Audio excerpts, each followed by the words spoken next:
and Lords podcast. Welcome to the Lord's Minute, our quick hit video series where we break down the biggest happenings in gaming and beyond. I'm your host, April Prince, writer of Lords of Gaming and .net. With me today is Lord Sovereign. It's been a while, April. It's fine. It's all right. Got to get back into the groove. I was like, what do I do again? What do I say? What's going on, April? Oh, we're here to once again tell PlayStation, Sony Entertainment, really, what we think about their business model.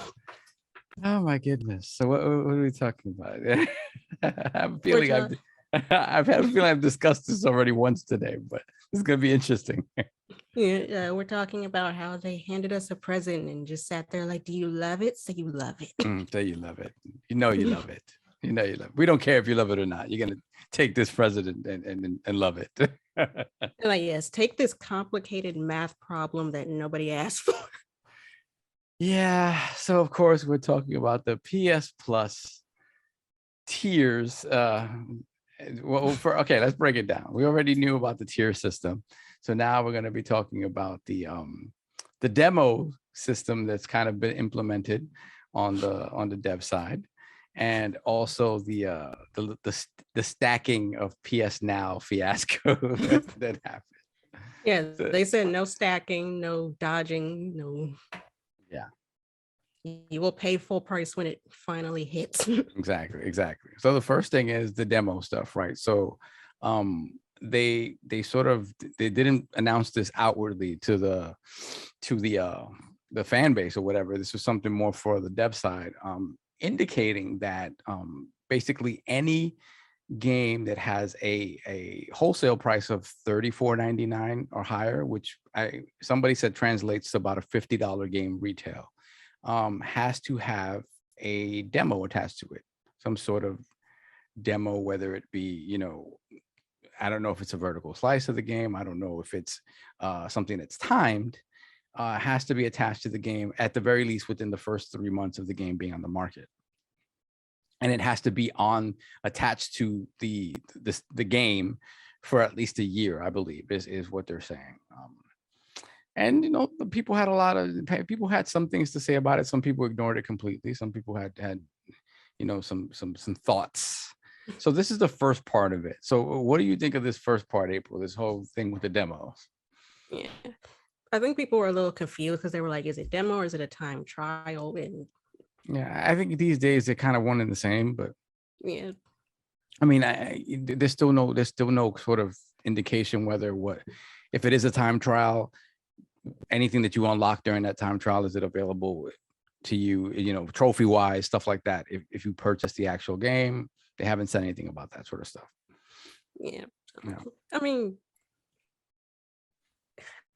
I don't think I've actually been like into like demos or even time trials for like the longest time. I was like, I'll just buy the whole game. Yeah, I feel the same way. I think one of the things that I was thinking about with this first is just the fact that I think where we are in gaming right now, a couple of things. I think first of all, the sort of the idea of a demo has sort of evolved. I don't think this is very much kind of in the vein of Xbox 360 back in the day, like, hey, every game's going to have a demo, except in this case, it's behind a paywall, which is, is very strange to me. So that's one thing. And I think when you're going to compare, obviously the comparisons to Game Pass and what it does are always going to be there. So when you compare Game Pass to this, it's like, well, in a lot of ways, Game Pass is kind of the best demo disc ever, where it is like, you're paying this monthly fee. You can play the games to completion if you want. You could try them out for 10 minutes if you want, but it's all there for you to try. And I think that compared to this makes a whole heck of a lot more sense, especially on the dev side, where you don't have to worry about, creating a specific demo for that game on that platform or on that ecosystem. And the time trial stuff, if it is a time trial, that gets a little weird too, because it's one of those things where like, where do you lock the game off, right? would you have to, if it is a time trial, do you have to download the full game to be able to access the time trial? And if that's the case, it opens the game up to being data mined and cracked and stuff like that, even on these closed ecosystems. So it's like there's a lot of stuff to consider on the dev side that makes it a pain in the ass, to be frank, to do.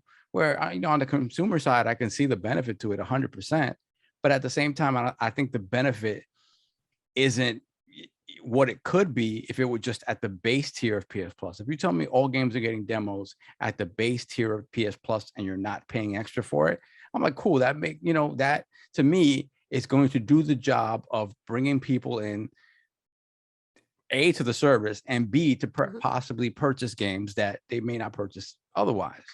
When you put it behind your highest tier, who are you convincing to do anything? Right, because those are your diehard PlayStation fans anyway. Exactly. They're gonna buy. There's certain things they're gonna buy anyway. So it doesn't make any sense to me. It feels really archaic. And at this point, like I said, like if it's, when you compare it to what Game Pass is giving you, just on the fact that you could just try anything on Game Pass like a demo does, if you're not going to do it as well as that, just don't do it. That's kind of why I think if you're not going to do it as well as that, just don't do it, because it's weird, and it makes their tier system even more convoluted. It's just because when you look at the tier system, and especially when they get into like, well, here's how you can transfer to different tiers. It's like, why is it written like this? It looks so complicated. It is. It really is. So I don't get it. I don't get it. And maybe it'll just fail and they'll eliminate it, or whatever the case may be, or they don't care either way. I don't care. But yeah, I don't know. It just feels weird to me. So I think we kind of agree on that. Like, it's just, it's kind of a time and place thing. And I know, Steam still has demos. There has to, there have to be demos on other platforms as well. I'm sure Xbox has them as well. Not the way it used to be, where it's like every single game has to have one. But yeah, I don't know. It doesn't make a whole lot of sense to me. That, and to me, the idea of time trials, I get, but the idea of paying for a demo seems weird. When you used to get them free, like in magazines back in the day. Well, not free, as part of the magazine. The magazine would usually be more expensive if it came with a demo disc. That's for sure. But at the same time, yeah, that's exactly right. When you think about a time trial, it's like, okay, I'm getting access to the game from the moment it starts or whatever for 2 hours. And if I enjoy what I see in those 2 hours, I can choose to purchase it, whatever. And the hope would be that if I unlock any trophies or whatever in those 2 hours, then that transfers over to the final purchase, that if I decide to do that. So I don't know. That, and of course, people are mad about, like you said before, people go to these stores and they buy PlayStation Plus cards and they wait until it runs down their stack. And Sony essentially said, like, until we release this new system, those cards are null and void. Yeah, so this is the second part of the of this great thing they're doing, which is that, so when people realized that they were consolidating PS Now and PS Plus into these other tiers, and they went out and purchased a whole bunch, purchased PS Plus or PS Now memberships, in the hopes that it would transfer over to whatever. And they did mention this when they talked about PS Plus and PS Now, was that if you have both PS Plus and PS Now, it would switch over to the PS Premium tier, right? So people went out and stacked these things, because that's kind of what you do. I mean, if you're a consumer that's in the know about this stuff, that's what you do. You stack them for years, and you probably get it at a cheaper price. And then, and then once it's over, you decide whether you want to continue with the service or not. And PlayStation went ahead and did, it's sad to say, but it's a business move, but it's a very PlayStation-like business move. Instead of just letting people stack the stuff that they purchased, they blocked all of that. So a lot of people that purchased multiple years of PS Now and sort of PS Plus, in order to be able to get into these new tiers at a lower price to start, because it would be lower than what the initial asking price of these newly formed tiers would be. They're saying that, nah, it's not going to happen, and we're not going to let you stack them until the one that you have already in place runs out. And then B, it's not going to be a one-to-one conversion. So it's going to be, whatever we determine to be quote unquote fair as a conversion. So you're probably not going to get your money's worth in that regard. You're probably, they're going to get you as close to a one-to-one price wise conversion. So price to time allotment as they can get it. So it sucks. Once again, it feeds into that complicated math problem. Well, if you have this tier and you want to switch to a new tier, then you pay the difference of this tier to switch to the new tier for the rest of the month and sweet. Yeah. So I was saying on our podcast today that it was I was kind of one of the lucky ones. I kind of caught it right at the beginning when I think Wario 64 came out and was like, hey, this is happening, go get these. And I was like, oh, wait a minute, let's go. And I managed to grab a bunch and stack them immediately. A lot of people grabbed them with the intention of stacking them later, and then they blocked it off. I stacked mine immediately, so it worked. So, I'm good there for a couple of years. You said, let me run to the local Best Buy. Yeah, I managed to get some digital ones, so it's cool. But I don't know, again, at this point, they could, I'm not quite sure what their conversion rate is going to be. So I could still lose money on it. And like I said, they'll get it closer to what their current price is. So I'm sure I'm going to be getting less time for my money, but whatever, And also, please, out there, don't be mistaken. Just because we're gaming journalists doesn't mean we get all our games free. We still gotta pay. I don't get a damn thing free. That's for sure. I mean, if I had time to review games, maybe I would, but I don't have time to review games. So yeah, I don't get anything for free. Yeah. The only thing, well, there are multiple things, but one of the things I wanted to really sneak in there was the thing about classic games that those are restricted to certain tiers. That to me was confusing. Yeah, I mean, again, that's restricted to the top tier, and in addition to cloud stuff, right? And again, when you make the comparisons to Game Pass, and the comparisons are going to be there. I don't care what anybody says about, oh, the day and date stuff is not there. That's the biggest comparison. Yes, that is true. But this is a brand new service on a PlayStation platform that's offering somewhat of the same sort of things that Game Pass is offering. So the comparisons are going to be made, whether they're fair or not, whether they're apples to oranges or not. It's going to happen. Yeah. And also, for instance, say if I wanted to play this super old copy of Nicktoons Racing on my computer. This game is from 2000, by the way. Right. Imagine if I wanted to play this and Windows was like, you have to pay extra to play that game on your desktop. Yeah. And exactly. And you kind of understand a little bit of it because of the closed ecosystem that consoles have traditionally been. It's just the fact that if you're making the move into opening up your ecosystem a little bit more, you're doing this stuff with services, and you're offering these older games, then you have to start opening up and saying, hey, I'm not going to nickel and dime you for every little thing that you want to be able to do on this platform when it comes to the legacy stuff that you own on PlayStation proper. So it just feels like PlayStation is kind of dipping their toe into all this service stuff because Microsoft is doing it, whatever. They're doing it because they want to look like they're doing something quote unquote comparable. But at the end of the day, the underlying sort of ideology behind what they're doing is still very much entrenched in their old way of thinking. We're going to sell you a $70 product. We want your money up front. We don't want, it's that sort of thinking. Whereas Microsoft is very into, you hear the buzzwords engagement and all this and the other, the amount of people getting on there. When this same stacking stuff happened with Xbox Live and whatchamacallit in Game Pass, they knew people were doing it and they let them do it. Because at the end of the day, you're getting them there. So cool. They're trying to save some money. Bet it's not like they're breaking the system. It's just bothersome that PlayStation, they pay such attention sometimes to minutia, and because that's what makes it feel like they're nickel and diming you sometimes. And this sort of stuff, it shouldn't matter to you if you have all these PS Plus sort of subscriptions out there, whether you have physical cards in stores that people can purchase or whatever. Let them purchase the damn cards. They're telling you that they want to invest in this new thing that you're doing, because obviously they weren't purchasing it before just for PS Now on its own.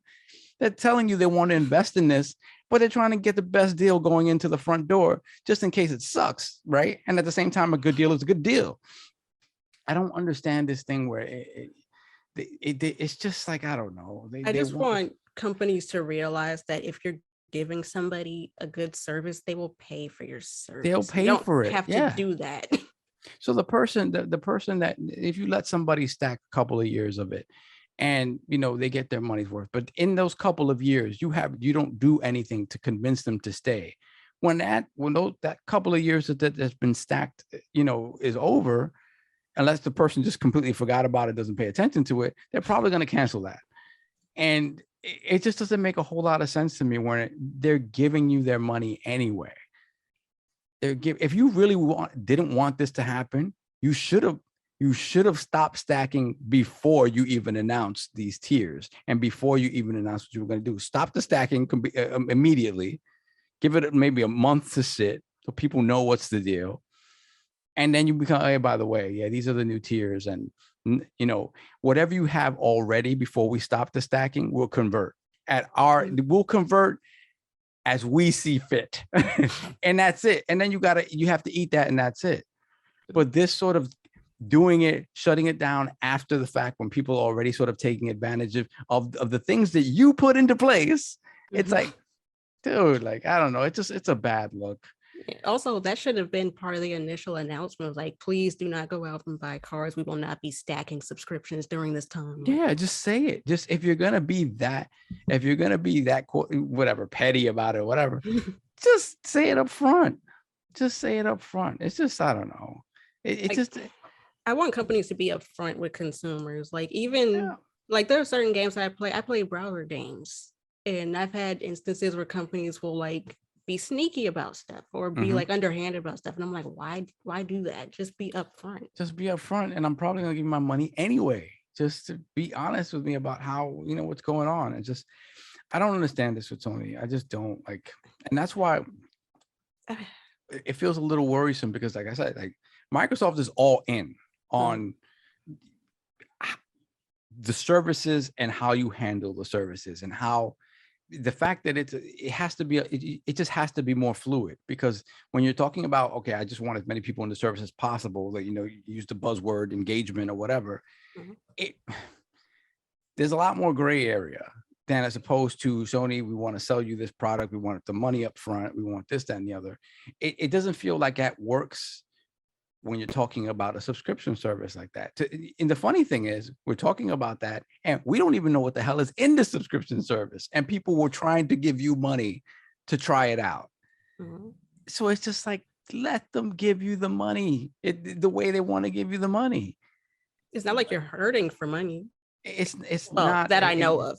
That I know, right? But it just doesn't make sense. It's just it's a desire to control in a way that it feels, like I said, it feels archaic, because in this day and age, when the consumer has as much choice as we have, and Microsoft has realized that when we tried to tell you what you wanted, you rebelled, and we were in the dumpsters for the better part almost a decade. So we're not going to tell you that anymore. We're going to just give you a bunch of options, and you decide how you want to engage with us. And, and PlayStation is still sort of on that. No, we're going to tell you how you're going to do this, and that's it. It almost feels like they were on top for so long that they forgot what it looks like to court customers. It is weird, because again, going to the PS4 generation, they said everything right. They said everything right. And honestly, when you look at them saying everything right, it was just really saying the opposite of what Microsoft was saying, which at the time was like everything wrong. So it was pretty easy to go the opposite direction. But it just sort of feels like they just, I hate using this term, but it is that sort of hubris-like energy where it's like, no, we're just going to do this the way we're going to do it, despite seeing that the competition is having success doing it another way. Yeah. And I don't know, maybe they'll be successful. Maybe nobody will care, and people just still give them money, whatever. Because that's very likely too, because the PlayStation brand, the PlayStation name is so strong. So, that, like we've said before, so many genres and IPs are like under their wing that if you're a fan of those things, you're gonna like For me, You're I'm go- a JRPG fan, and they right. have it on lock. So where Right. am I You gonna say go? right. You're not gonna not get a PlayStation. That's just not gonna happen. Right. And so maybe they're banking on that. I don't know. That's the best way to think. It may be smart business sense, but again, it just feels like, Microsoft is at the point like whatever they do, they try whatever they do. It seems like the focus is okay. Just make it as easy for the consumer to sort of pick and choose how they want to do this. Let's not put too many barriers in the way. Every time we put barriers up, there's a problem. We put our foot in our mouth and we have to come back and apologize, or whatever the case may be. Let's make this as easy and as fluid as possible. And they don't always get it right, but they've been so much better about it. And, they could have a stranglehold on how people engage with Game Pass. It doesn't make sense to do that. It No. doesn't make sense to do that. So I just don't see where PlayStation sees it makes sense to do that. But again, we'll Yeah. see. Like I said, as content creators and journalists and stuff like that, I bought in because I'm not going to talk about it later on at length without having had the experience and being like, oh, this sucks, this is great, or whatever the case may be. I'm not going to do that. So this is just us sort of, speculating, but I don't know, just the tone of how they talk about it. And it just kind of feels a little bit tone deaf. Yeah, it's like, don't tell me what I want. Yeah, just, and just follow suit. Like if you see the back compat features on Xbox are kind of right out of the box for, quote unquote free or at the base tier, don't lock that behind a damn paywall. Like, well, yeah, because I was talking about one of our other writers, Joe Lord Flame on Twitter. Lord Flame. And we were talking about, I was talking about like Dead or Alive 4, and he was like, oh, can I play it? I was like, I think you can get it on Xbox for your for your Series X, like, but on PlayStation, apparently you can't. Yeah, I mean, it's again, and Microsoft figured that out a long time ago, and they've been implementing that in their system at its core from that time. But I just think from that very time, Sony needed to be thinking about, hey, how do we do this? And to be fair, like, we recently heard about hirings for a team that's going to be focused on sort of sustaining their legacy and what that means, and sort of kind of a back compat team or whatever you want to call it. But at least it feels like they're bringing people in to focus on, okay, how do we make our ecosystem more fluid? How do we incorporate our past with our present and then allow that to all move to the future together? So it feels like they're making moves in that regard. How successful they're going to be, we won't know yet. But my hope is that that's the thinking, like, hey, we have to stop sort of dilly-dallying on this. We have to get this right. It's great for the consumers, and you have these arguments about how, like, who uses back compat, whatever. That's not even the point. The point of it is, why isn't it a thing? yeah, it's like when you see it being done elsewhere, and you speak about the PC thing. The PC has always been back compat. Like, obviously when you reach certain operating systems or whatever, certain games natively won't work, but damn sure you can open up a window and play a game with a window with a DOS prompt or something if you need to.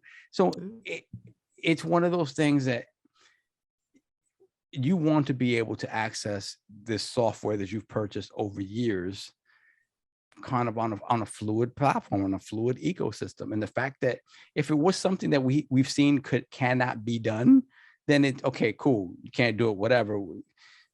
But we've seen it being done. So it's on you to do the work to get there as well. Because I think it's when it comes to the preservation of games, when it comes to keeping people in your ecosystem and keeping people loyal to you, that's the sort of stuff that does it over the long haul. Like if I know on the Xbox side, the vast majority of stuff that I've owned on the 360 and even a good deal of stuff on the OG Xbox, I can just play now on that's crazy to me. It's still crazy to me. For ecosystems that are closed, right? Well, yeah, and most of us still own our games from the early 2000s. Some of us, unfortunately, I don't. My dumb ass sold everything. But again, I picked the stuff back up digitally. or if I find deals on discs or whatever, stuff that I want to go back to that for whatever reason, can't move forward, whatever the case may be. And it's just cool to know that I still have access to all that stuff. I spent money on that stuff, and I don't have to pull out an old console to do it. Like, it's just, also, if we could just throw one more thing, yeah. There's something irksome about me about the whole cloud save thing, because it's like, just let me save on the cloud. Like, you have server space. Yeah. Oh, I know. There were plenty. I remember people losing their saves when they migrated from PS4 to PS5. I know Cogs something with Ghost of Tsushima, or was it to Pro or something like that. But because if you don't naturally have PS Plus or whatever, that that cloud server stuff and the cloud saves are part of that subscription. If you don't know that, you're thinking your stuff is just being saved, and it's not. And all of a sudden now you don't have your saves and you can't move them over. And it's what's weird is, like, with certain games it does, like Persona 5 just has cloud save, but then other games just don't have it. So it's like, why not make it universal? I agree completely. All of these things need ease of use, uniformity. Make it easy. Just make it as easy as possible. Well, again, because if I have a even let's just take PlayStation Plus. If I have a PlayStation account, let me cloud save. That is the baseline. That's it. Just let me save my games in the cloud, so that way whenever I need to access them. And again, this is where the thinking sometimes where it just feels like there's a lack of foresight. It's like, that's the sort of stuff that a person that's in your ecosystem, like, man, it's really easy to do this. I can just download my saves anywhere, whenever I want. Go to my friend's house, I can have my account and my saves there, and I don't have to have, I don't have to carry a memory card with me like back in the day or whatever the case may be. It is just this ease of use that I think, when we see these newer generations of gamers and us being, older gamers being in the space, it just creates this level of sort of loyalty to certain platforms and brands because of the ease of use and the access to all of your stuff. So it's just weird to me that they're not seeing it, or they don't care to spend the money to do it in the same way that Microsoft is doing it, and obviously the way that it happens on PC already. Like, it's like, it doesn't have to be this difficult. It doesn't, and it just feels like, for every step they take in that direction, they want to charge you for it. And it's just, I don't know. The dedication doesn't seem to be there. And it feels like, if in a couple of years, it hasn't, made the inroads that they want, or it hasn't made the money that they want, they're very happy to cancel it all and go back to the way they normally do stuff. And that's fine. But I don't know. The effort doesn't feel super real, at least at this point. So, we'll see. But again, it feels like a social experiment run by a university. It does. run by like robots or monkeys or something. Like, it's like, I don't know. It just, sometimes it feels like, and I've criticized Microsoft about this. Like, sometimes the decision to raise the price of gold or whatever the case, where they had to roll back quickly. And when you think about it as a consumer, you hear that and you're like, that's horrible. Who came up with that? Like, nobody in the room was like, hey, this is going to blow up in our faces the moment that we upload this. Like, it's like, nobody in the boardroom was like, that don't look right. That don't look right. And it feels like, on the PlayStation side, it's the same thing. Like, sometimes some of these decisions are like, did a human being make this decision? Or is this just an algorithm that kicked out some like probability thing? Like, hey, this looks right. Yeah, it's like, to take it to the other side of streaming. It's like, you look at what's happening with Netflix right now, and it's like, PlayStation said, I can now do that. Yeah. I can be super anti-consumer. Yeah, but we'll see. And again, it's I'm not saying it's bad business per se, charging people for the new stuff they're giving you. That's not the point. Like, no, But it's that's about just as capitalism as you can get. yeah. So I'm not even necessarily mad at them for that. What I'm mad at is the fact that you've seen how your competition has done it, and they've done it in a way that to make it super friendly for the consumer. And you see that, and you're like, okay. You would think that your thinking is like, you know what, we have to match that. We have to make it as friendly as possible for our consumers, so that we don't compare negatively to them. And then it doesn't seem like they care like at all. Like, please, Sony, adopt the Walmart model. Roll back. Yeah, roll back. So yeah, that's all I have on it. We'll see how it pans out. I guess June is right around the corner, so we'll know soon enough how this sort of pans out. I guess at some point we'll know what that sort of that opening sort of a catalog of games is going to be, and we'll see. We'll see if there have been any improvements to cloud streaming. We'll see if these games, when played on a PS5 or PS4, play better in any way, shape, or form, or look better. I doubt it, because they haven't talked about any of that stuff. But at the very least, the inherent power of these machines over the machines that they were originally, released on, just boost the games in some way, shape, or form would be cool. But again, there's been no talk of any of that. So there's, it's safe to assume that none of that is there, or none of it is there in a way that's exciting enough for them to talk about. So we'll see. I'll be there day one, busting my face on things like I always do. So, we'll see. Yeah. Just remember, those controllers are expensive. Do not throw them. Do not throw them at anything. We've all had the moments where you're like, no. Yeah. Please don't. Yes, but this has been the Lord's Minute. Thank you so much for joining us. We're every Monday, Wednesday, and Friday, sometimes other days. Other days. I'm April Prince, here with Lars Sovereign. Until next time, this has been the Lord's Minute. Peace.